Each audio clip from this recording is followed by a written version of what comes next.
Good afternoon. My name is Charmaine Tiger Carter, and this is Surviving the Lion's Den.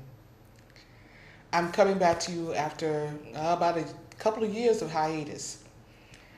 So, just for those people who haven't heard about my show, Surviving the Lion's Den pretty much came out of being around other people who have been abused, survivors of domestic violence, sexual assault, who I felt were like Daniel in the lion's den, who had been attacked, whether by another person or inner demons, but weren't really devoured. They weren't killed by the things they were going through or had been through.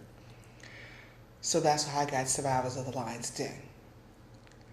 The organization started out back in 2000, I take it back in 2000. It started out as a Richmond addiction news, which dealt, of course, with drug addiction issues. And like I said, the people I met in the NA meetings and AA meetings and those kinds of programs, I found their stories were eerily similar. Lots of them had actually been, like I said, molested or abused. And they chose to use drugs as a way to deal with the issues because they couldn't talk about it. Nobody wanted to either hear them or believe them, or it was just taboo, especially in African American families. So drug addiction became their way of coping with this. And like I said, after I realized that the drug addiction was pretty much a top layer and the domestic violence and sexual assault was the real deep root, I switched it over from Richmond Addiction News to Surviving the Lion's Den. Actually, Survivors of the Lion's Den, excuse me. This program, Surviving the Lion's Den, I realized I needed to do this because I was doing magazines and newspaper articles to reach out to people. And it really wasn't getting to the people who needed it the most. So I figured the best way to go through it is to use media to try to get the word out, to talk about these kinds of issues that seem to be taboo in the African American families and communities. We see a lot of it that happens, but nobody really wants to talk about it. You see the crazy girl around the way who beats up her boyfriend or beats up the kids, or you see the boyfriend who beats up his girlfriend for whatever reason, and you feel sad about it, you talk about it, but you really don't try to stop or intervene or even talk to the girl or the guy to try to get them to stop hurting each other. And then, of course, the kids grow up in that kind of situation. So I figured that using media would be the best way to get the word out, to get people to really talk about the issue of domestic violence and sexual assault. Now, to tell you a little bit about me and who I am. My name, as I said before, is Charmaine Tiger Carter. I am a survivor, an adult survivor of childhood abuse, molestation, rape, and drug addiction. Sounds like a long list, doesn't it? But like I said, the root cause was childhood abuse and sexual assault. I grew up in a dysfunctional family, and a lot of people say that word and they throw it around, but my dysfunctional family, they were people who had been molested themselves, used drugs, or did the denial thing. And so since they never got a chance to actually deal with those issues of being abused themselves, when they became adults, they abused their own children. They did it either in subtle ways or totally overt ways.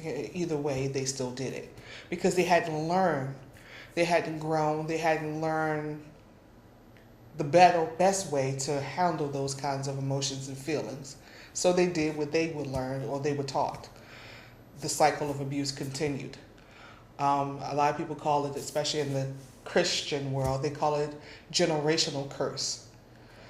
And honestly, it is. It really is a Israelite way of thinking. You are built up or you're brought up in this box of abuse or dysfunction, and Even when you get out of the box, your mind is still stuck in that box. It's still stuck in that way of thinking. You keep waiting for the other shoe to drop. And a lot of times, because you grew up in that kind of mentality, if the other shoe doesn't drop, you kind of self-sabotage to make the other shoe drop, because that's the kind of lifestyle you're used to. That's the kind of roller coaster ride that you're used to being on. So this is what I grew up in. My family, they tolerated certain kinds of behavior. For instance, I had an uncle who liked to keep grabbing my behind or my boobs when I walked past him, talking about that my boobs were almost as big as my mom's, and then of course grab my mom's boobs and laugh it off. But then he'll grab my aunt's behind, which is his sister. He'll grab his sister's behind and say, but you got the biggest butt out here. And everybody just laughed or pushed him off and said, oh, he's drunk or he's high. And they made excuses for it. It never stopped what he was doing. He still groped us every holiday he got a chance to. But no one ever confronted him about the issue. No one ever told him to stop. We are taught in school to stranger danger and all those kinds of things. But the problem is, what happens when the danger is your actual family member? This is the kind of way I grew up in my household. I was molested by my uncle. Unfortunately, I was also gang raped by my cousins and my brother when I was about 12. Unfortunately, they had saw something on TV. One of my other uncles who married into the family showed his son pornography. And one of the scenes he showed him was a gang rape pornography thing.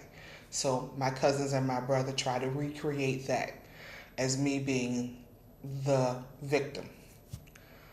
And they just thought it was just play. It was part of the acting. It was part of, because on the movie, the woman was fine. The woman didn't get mad. The woman didn't, throw fits. She didn't cry. She didn't do anything. She just laughed it off, and they all had one big fun. So my cousins and my brother all thought it was just, play acting.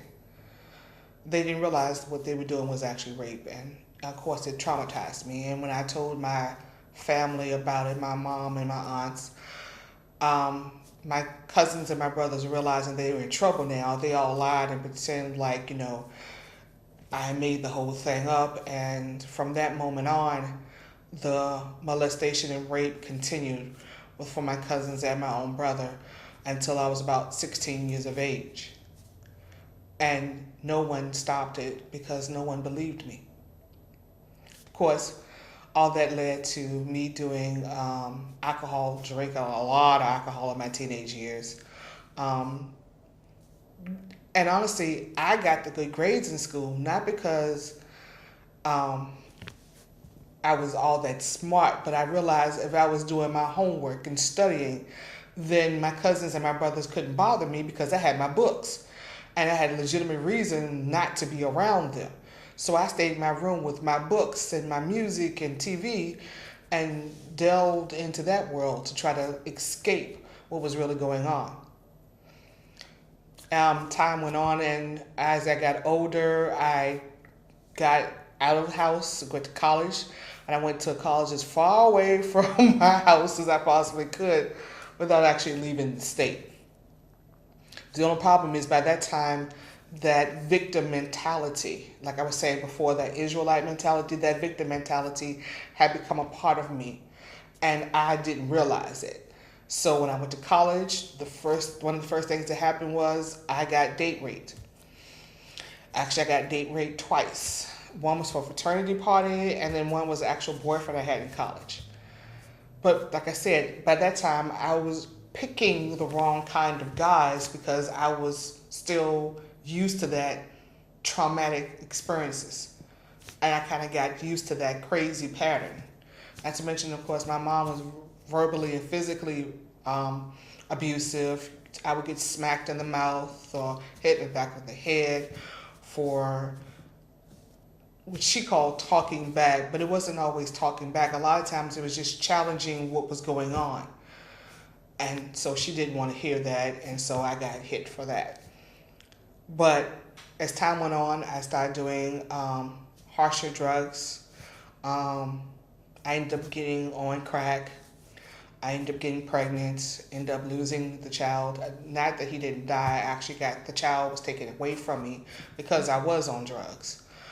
And I ended up being a prostitute, selling myself for the drugs to try to get more crack. That's how I got into the AA and NA meetings.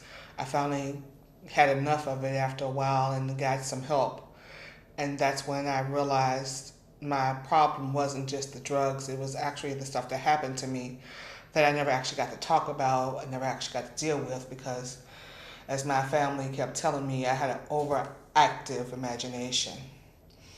So everything that happened to me was all made up in my head. None of it was actually real. And I kept wondering why in heaven's name would I make up something so horrible, so horrific, so crazy. Anyway, during the NA meetings and AA meetings, I also got counseling. And with the counseling, I realized that I went through such traumatic stuff. I had a whole lot of anger, and not anger at myself anymore, but anger at the people who were supposed to protect me, the people who were supposed to love me, who were supposed to be my family, and they didn't. So I then I went to some psychiatrists and some counselors, which my family then ostracized me for because, Black people don't go to psychiatrists or counselors unless you're crazy. If you're not crazy, why go?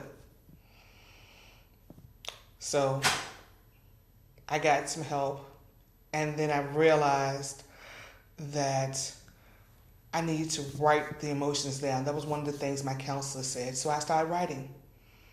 And I wrote. At first I just wrote the emotions to get the emotions out. And then the emotions turned to words, and then the words turned to actual diary notes of things that actually happened to me. And the more I wrote about it, the better I felt about myself. I realized that this was not in my head. I did not make any of this stuff up.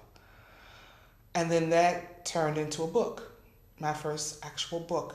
I became an author, and I did an autobiography about my family called Black Family Lies, that talks about the lies that my family not only told to each other, but they told to the outside world, the community. And unfortunately, got back into a dysfunctional relationship, abusive one. A boyfriend beat me till I was coughing up blood. Actually, I had to call the police on him to get him locked up because I was afraid he was going to kill me. But one of the things he did say when we were in a relationship stuck with me.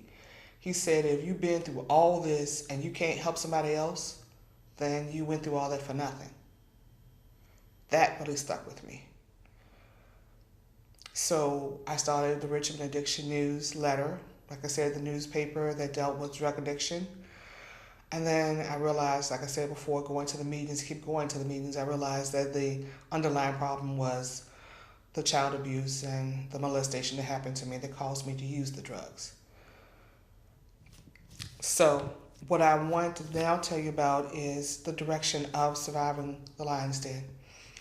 I realized after doing the newsletters and then doing the TV, which I'm back on doing now, this still wasn't getting to enough people. It really wasn't.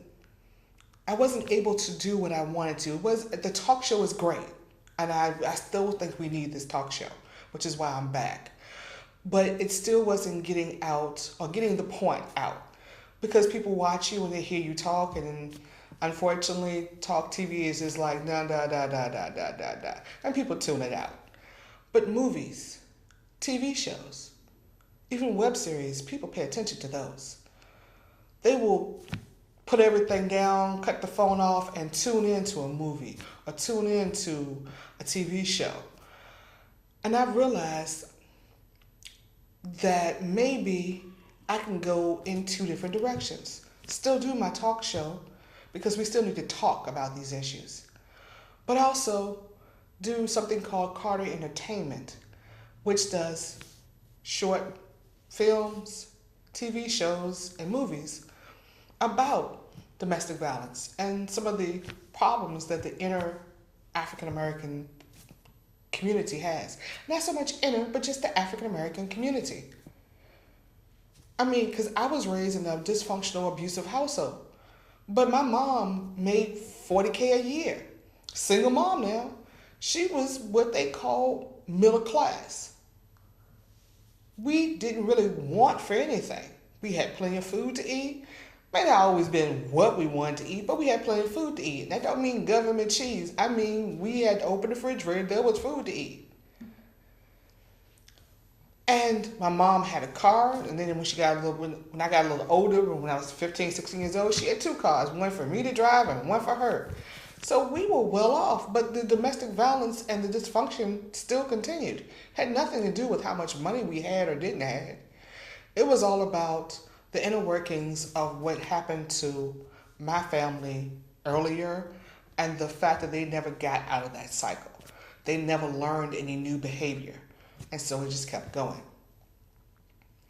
So with Carter Entertainment, I have, like I said, I've created short films, I've created TV shows, and I've created web series. And right now, I would like you to see one of the short films I did. It was actually my first one, called A Moment in Space.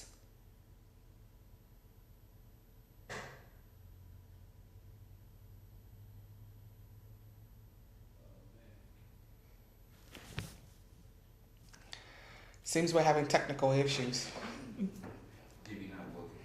Okay. Probably wrong format. So, like I said, we were having technical issues. So I'll just tell you about it. A Moment in Space is based on something that actually happened to me when I was in college. As I said, I got date raped in college. This particular small film talks about a young woman and a young man who are in a relationship, dating, been on a couple of dates, had a ball, had fun, and one night he comes back to her house and he viciously attacks her and rapes her. The actual event that happened to me, same thing, was in college. It was actually my birthday weekend, and we had been dating for about 6 months. We had already had sex several times. And we went to a hotel. We went to dinner, to the movies, and we had a hotel. And after having sex with him, I told him I wanted to go to sleep. He did not. He wanted to continue. I didn't. And he literally held me down and put his hand over my mouth and raped me. And in the midst of this, there was a painting on the wall. And I'm almost 50 years of age, and I still can remember that painting. It was a ocean scene. It had a lighthouse, and it had a beach, and it had waves crashing, a couple birds flying around. And I promise you, I stared at that painting so long and so hard because I didn't want to be in that room. Until the point where I could actually see the waves crashing on the shore. I could see the lighthouse light just going around in circles. I could even hear the seagulls making their noise as they flew across the sky. I literally put myself in that painting until the rape was over with. And somewhere in that escape into that painting, he realized that I was not fighting back. I was not crying or scratching or anything. I was literally zombified. And because I was not fighting back and I was not protecting myself, he lost interest and stopped. Which is why I tell people all the time, rape is never about sex. Rape is always about control. He wanted to control me. He wanted me to fight because he wanted to feel empowered. And once he realized that I was not afraid of him, but I was not cooperating with his ego trip. He no longer wanted to do it anymore. So that was what the short film was about, and it showed the dramatic effect of how that one moment can change a person. And I'll show it again. I have it on my website, survivorslionsden.org. And that short film, when I showed it to other people, I showed it to some domestic violence organizations, people were silent. They literally were shocked. And that's why I chose to have these two different venues. So you keep talking on these talk shows and radio, because we need to keep talking about how this affects people. We need to continue to talk about this. The actress who played in the role, she actually, I found out after I casted her, that she actually had been raped herself 3 times. Which tells me that date rape is still a common common thing, and still continues to happen. It's not back in the day when I was at college. It still happens to this day. And we need to keep talking about it. And it's not going to stop until we keep talking about it. These predators keep getting away with this because nobody wants to talk about it. This is one of the things that's happening in Hollywood now. People are finally talking about the couch scene, or, the entertainment field, and how people are sleeping their way to the top, or people just being raped because they're trying to get into here and they get into a situation they can't get out of. We need to continually to talk about this until it changes. The reason why these people, Weinstein is a perfect example, Bill Cosby is another perfect example. The reason why these people have got away with these kinds of things for years is because we keep our mouths closed. And once a predator gets away with something, they will continue to do it because it's a control thing. And they will keep continuing to keep trying to do a control thing. And I also wanted to talk about why we need to keep doing these projects. I have a new project coming up called Thick Madams. And Thick Madams talks about some of the issues I'm talking about. I do have a brother and sister who are in an incestual relationship. Not by choice for the girl anyway, but her brother has been raping her for years. These are the kind of topics we need to keep talking about. These are the kind of things that we need to put out there. So, I also have a guest today. I have a guest called Shanti Briana. She is an actress, producer, and director herself. And she has been doing this for quite a while. She's very talented. She was also in a project that both of us worked together, which is called the 48 Hour Project, that was done in Richmond a few weeks ago, around the latter part of July. Yeah. Where pretty much we had to make a short film in 48 hours from actual coming up with the thought of the idea of what you want to do right about, to actually filming it, to editing, and getting it in within 48 hours. I promise you, it was. From like 7:30 Friday to 7:30 Sunday. It was a hectic weekend. Just put it that way. So I'm gonna let her talk more about herself. Ms. Briana. Okay, yeah. So I go by Shanti Briana. I'm a recent ODU film graduate. So I'm new. I'm just starting, and I'm starting my own production company. It's called Push Productions. And what we want to do is basically, expand the film community in Virginia, bring in that diversity, so we can see different perspectives. Right. Because I know last year I did it, and I was just like a PA because I was just fresh out of college, and I just want get that hands-on experience. And now I want to run my own and bring in more diversity, more young people. Because I know there's a lot of people out there that want to do it, but they're scared. They don't know anybody. Right. So they feel like, they just take a back seat to it and let, the other people do it. But I'm trying to get in, the woman and POC, everybody to come in and expand this community here in Virginia, because I believe it's so many talented people here, but they just don't have that outlet or the resources to put out that art. Correct. Mm-hmm. I mean, and I totally agree with you. When we were doing the 48-hour project, if I remember correctly, they said they had, was it 55? Oh yeah, it grew. It was like at the last minute, still teams coming in. It was they had 55 teams, not people, 55 teams who decided to be in this project. And if I remember correctly, she said it was double the amount from last year, because last year they only had 25 or something of that nature. Way smaller. And all of a sudden it doubled, which tells you that we have a lot of talented people in the city of Richmond, the city of Virginia, who actually are good in the entertainment field.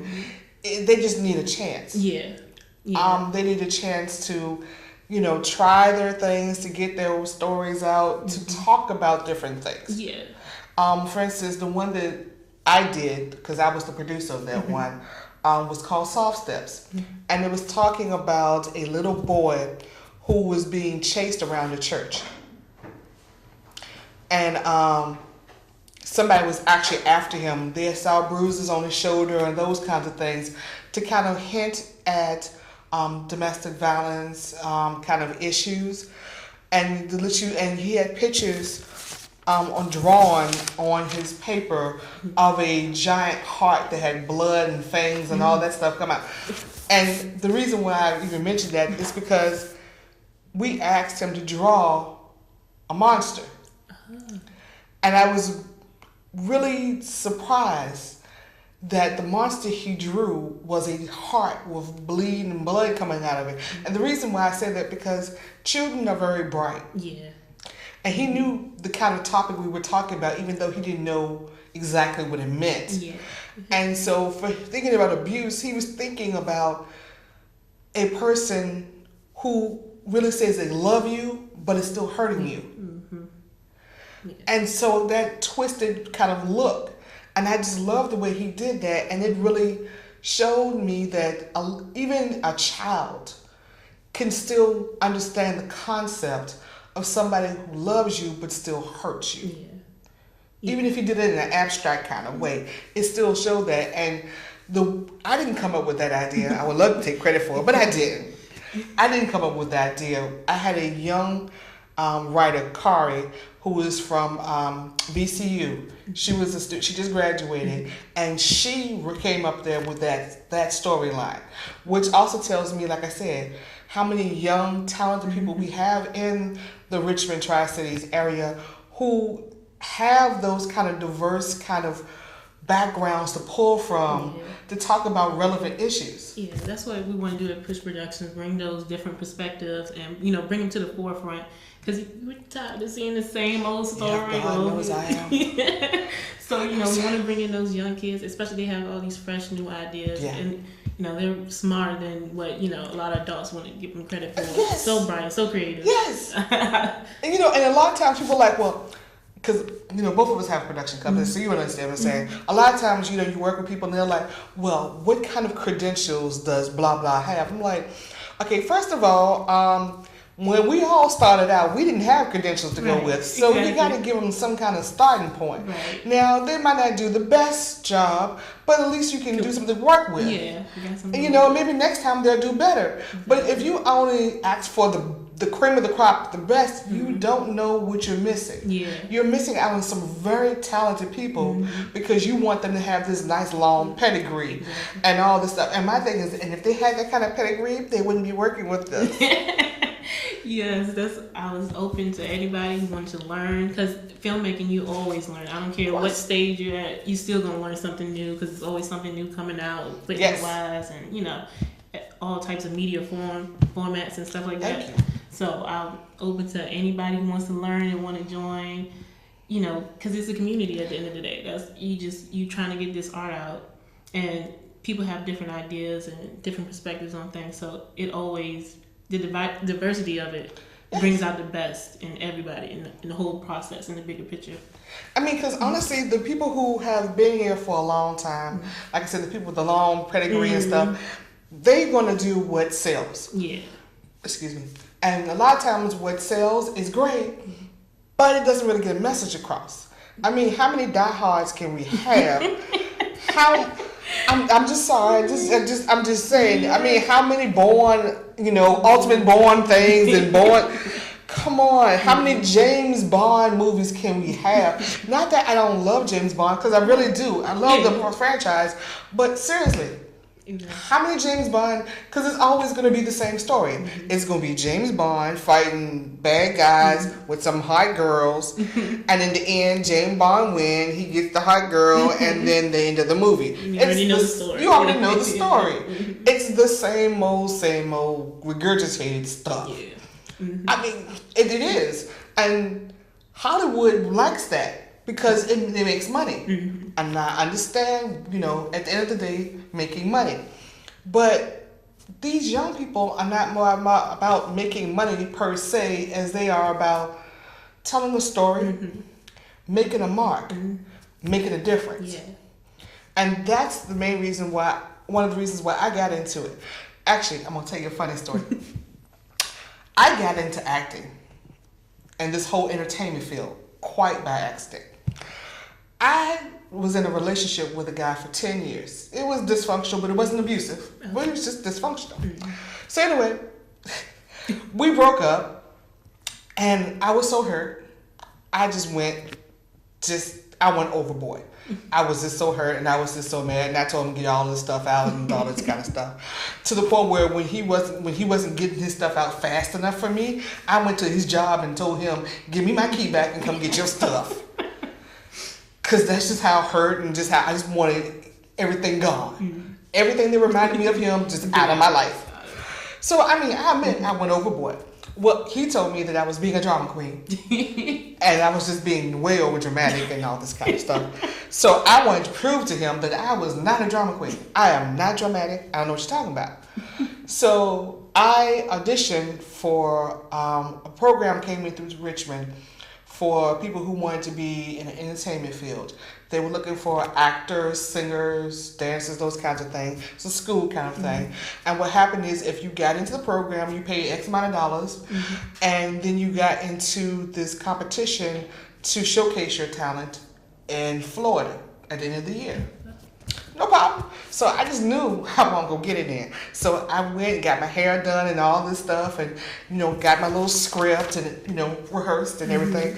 Got up there and they said, "We love you. We'd like to be you being part of the program." I'm like, huh? Look, your opportunities opened up you didn't even know. I did, huh?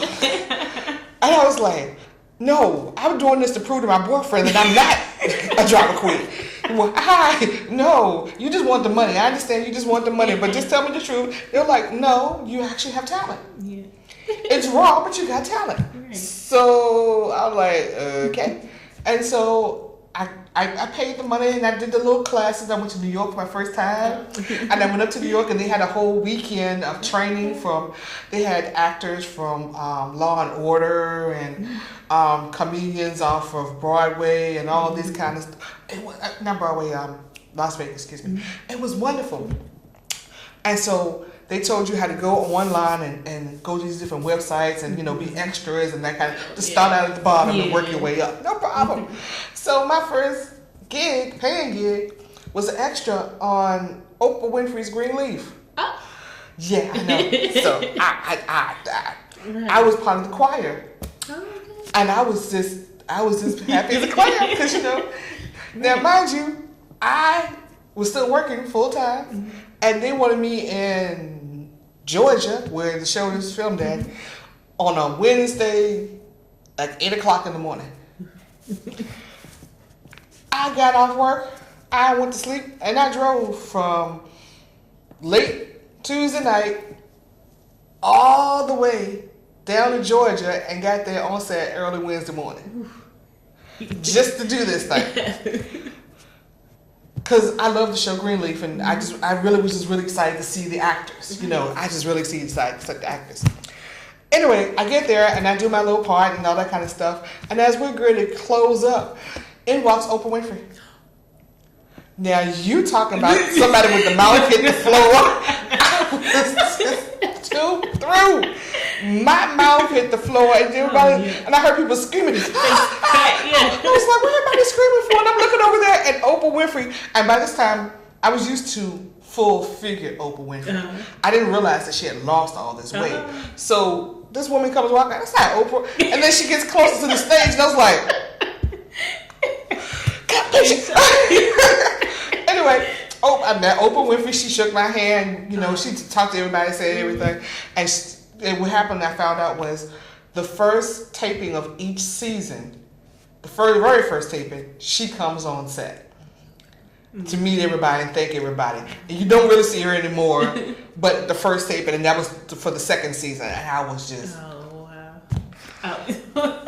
I was just too through. I was just, and after that, all off a dare. Thank you. All off. It wasn't even a dare, but all off just to prove a point that I was not dramatic. And I did that, and you know, it went great. I got paid. I met Oprah. That was my highlight. I'm sorry, I'm gonna have that highlight for a long time. And I went. So I got, by that time I got the acting bug. I was big because you know, you meet Oprah Winfrey, people go years and never meeting a famous person like that. So the next thing I did was DC had a had a film being made up in DC. So I said, well, let me try doing a film. I could be another extra, no problem. And so I tried for a role, couldn't get it. So I got the extra role. And one of the things I had wrote down where they would say, do you have any other talents? Which I thought acting was enough. But no, they wanted to know if you were a triple threat. Can you act, sing, and dance? Or can you act, and can you, are you a screenplay writer, or are you a writer? And I was like, okay, well, I can act, but I've written 3 books, 1 monologue play, and a screenplay. I wrote it down, which I had, at the time I had. And they automatically picked me up and said, hey, could you write for us? We'd like to write a play. We're going to pay you some money. And I'm like, well, shoot, I can be my own production company. I can write my own stuff. Hey. So now that statement of my mom telling me that I had an overactive imagination didn't seem like a bad thing anymore. Because I could write stuff. And I could actually tell stories about like what happened to me. So people can actually see it. It's one thing to have this talk show and talk to you and other people about some of the things that I've been through and some of the things that happened to me. It's a whole other thing to show it. Yeah. When you show it, it's real. Yes. I love to bake and cook, so I love putting spices here and put this here and put this and create a whole nother dish that wasn't even there before by adding things. But you can put words to paper and get this actor and that actor and a camera, some lights and some sound, and all of a sudden what's in your head now it's reality. Right. And people can see everything that's in here. Yeah. Now you can see it out here. Yeah. And I love that. Yeah.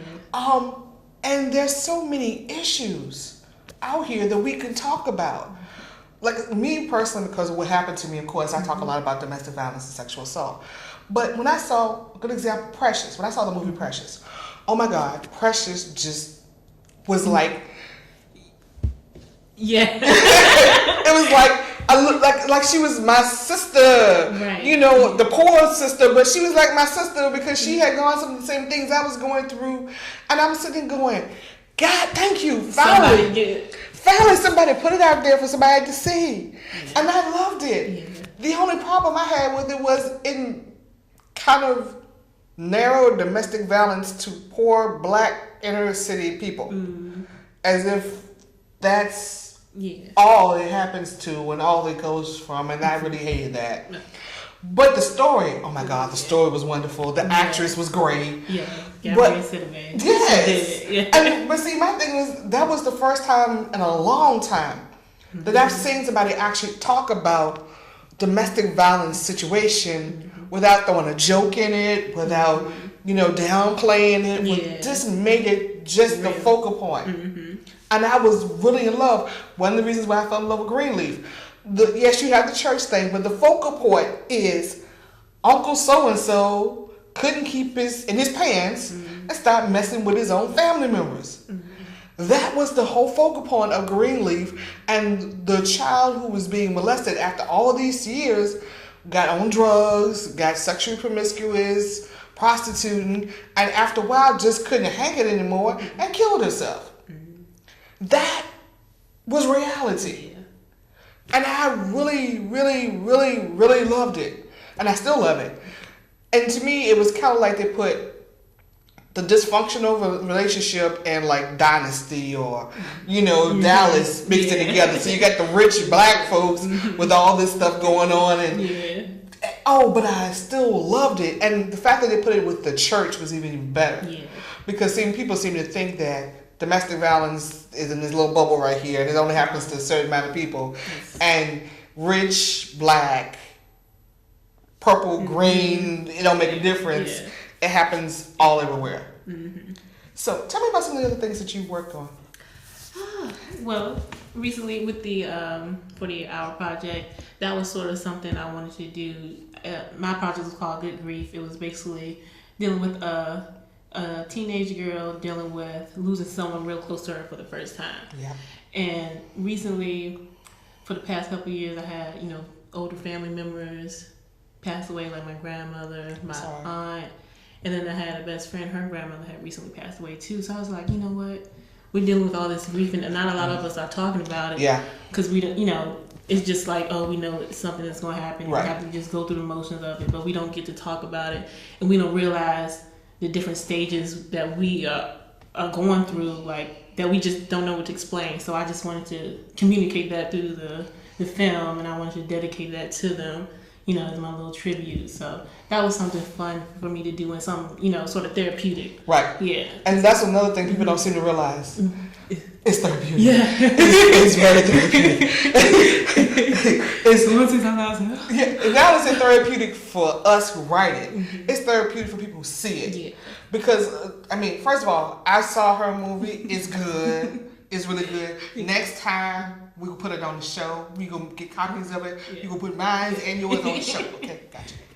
But a lot of these movies, programs, those kinds of things, they are really therapeutic.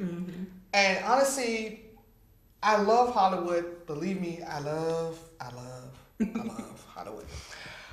But a lot of them, what happens in Hollywood is 90% of their movies is straight up entertainment. 90% of it. Then you got 10% take it back. 5% that's documentary that talk about something that's really going on, the real life story of Bobby Brown, or those kinds of things. And then you got another 5 that actually is about a subject. It's about domestic violence. It's about death. It's about da da da da da da da. And the problem is you got that 5%. Yeah. I hate that. If you want to call in and talk to us, the number's on the screen. 915-5202. You can call in and talk to us. Like I said, we're talking about basically using media to get messages out. Whether it's messages about her, like she talking about the grief and dealing with actual loss. Messages like mine dealing with domestic violence and sexual assault.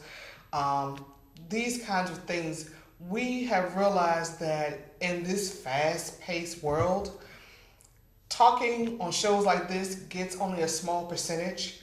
Media, whether you do this or you do movies or TV or web series, that's the best way to get people to see your message. That's the best way to get the message out. People seem to get actually moved by actually seeing everything laid out to them. Yeah. And talking about it, they go in one ear and out the other. But actually seeing the whole thing, that makes a difference. They can get the emotions, feel the character's pain. Yes, feel the character's pain and empathize with them. Yeah. And Going back to, also, she's going to be working as my director on my new thing called Thick Madams. So, and Thick Madams, let's talk about that a little bit, is my brainchild. It's my baby. I realized, and you don't have that problem because you're just nice and pretty. But I realized when I was out there looking for gigs for myself, and I did it for like a year as an actress before I kind of switched over to writing and then to producing, is it's hard for us plus size women to find roles in today's entertainment field. They still want to pigeonhole. It's bad enough that they want to pigeonhole African American people, women in general. But in the state of Virginia, I'm using that specifically.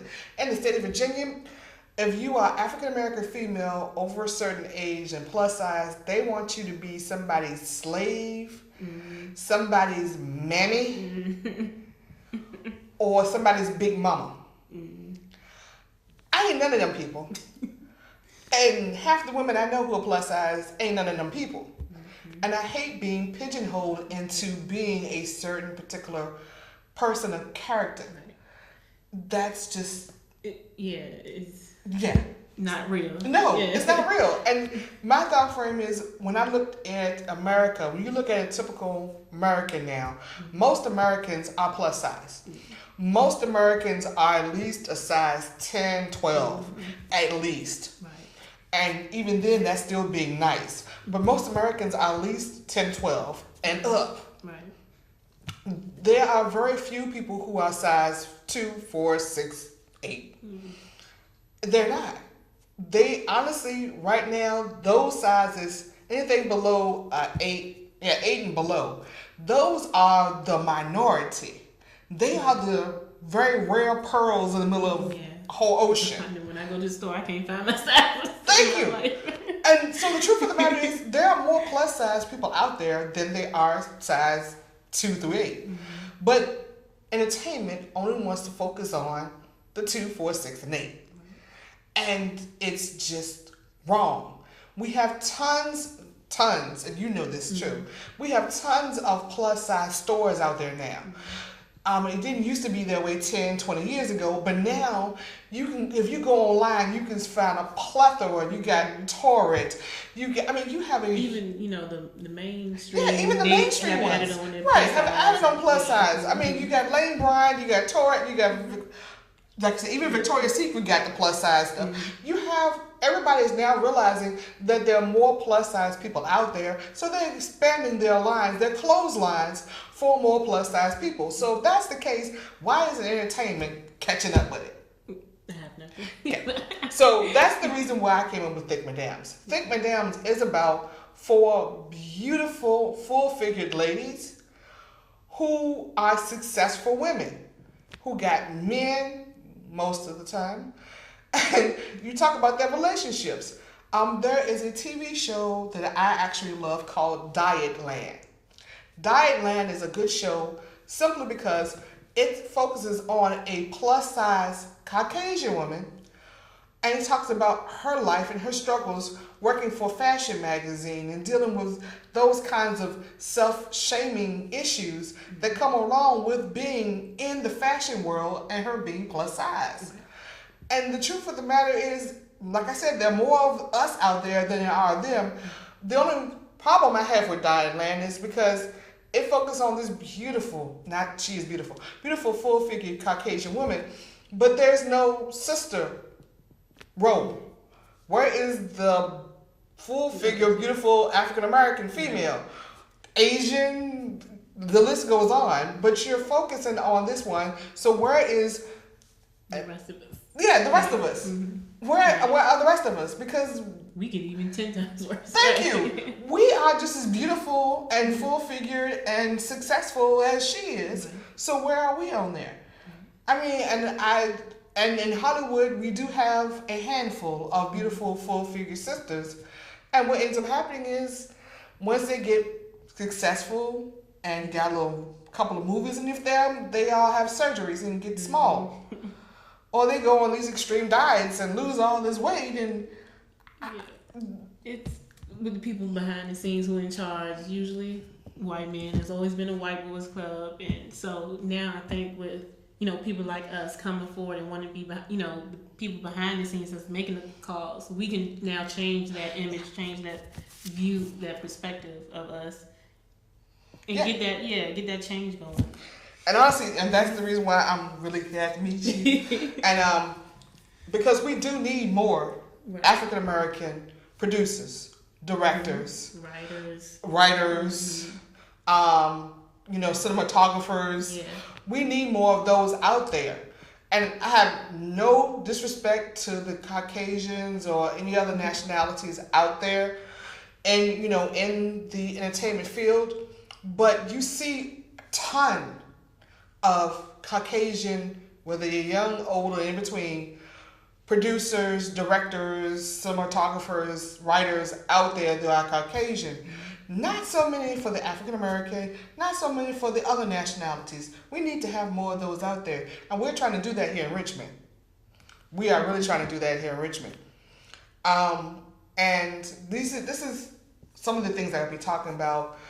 I will be focusing on domestic violence and the social issues.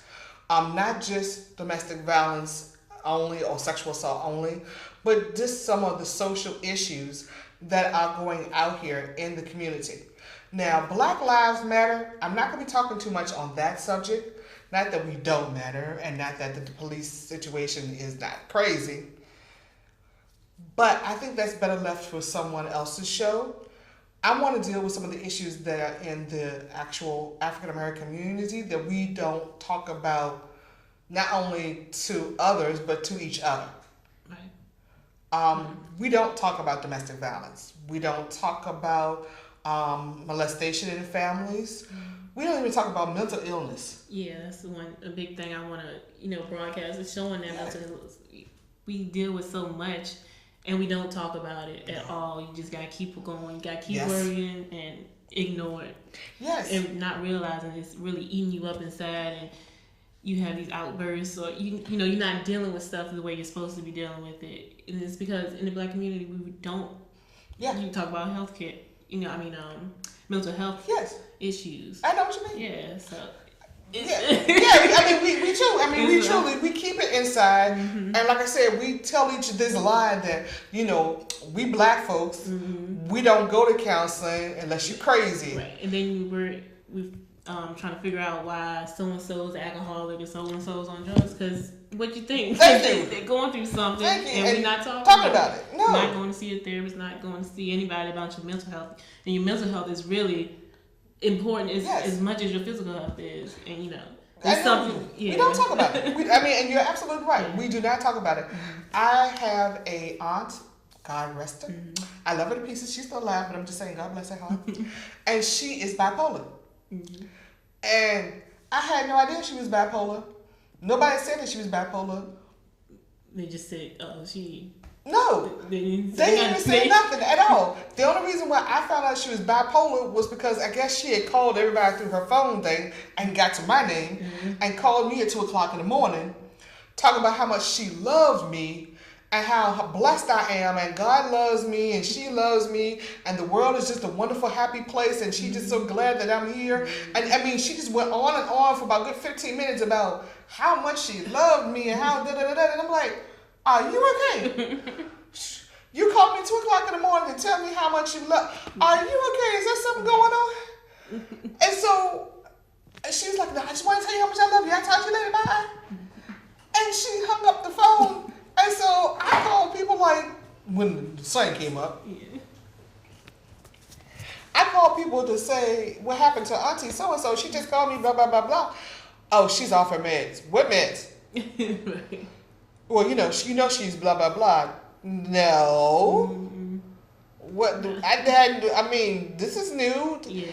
And finally, I literally had to, she was so off her meds, which I didn't know she was on, that I literally had to pick her up from her house because she refused taking meds and take her to the hospital so she can get back on her meds. And I had to lie to her because nobody told me what was going on.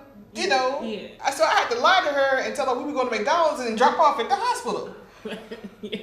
Do you know that woman cursed me out? She cursed me out. But it was one of those things of we don't talk about it. Yeah. Not even to each other in the family. Right. So I was totally caught unaware of what was going on or even how to handle it. Right. Afterwards, I had to go do research on my own to find out what bipolar was and how to handle it. So the next time when she had another episode, I was able to handle it. Right. Yeah. But until then, I had no clue.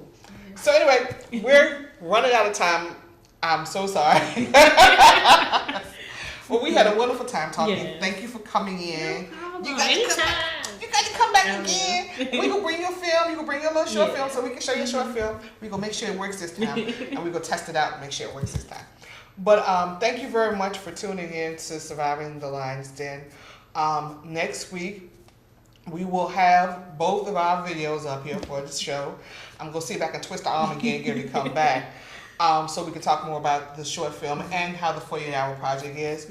And to talk about the entertainment field and how our topics could be best get out to the world using media.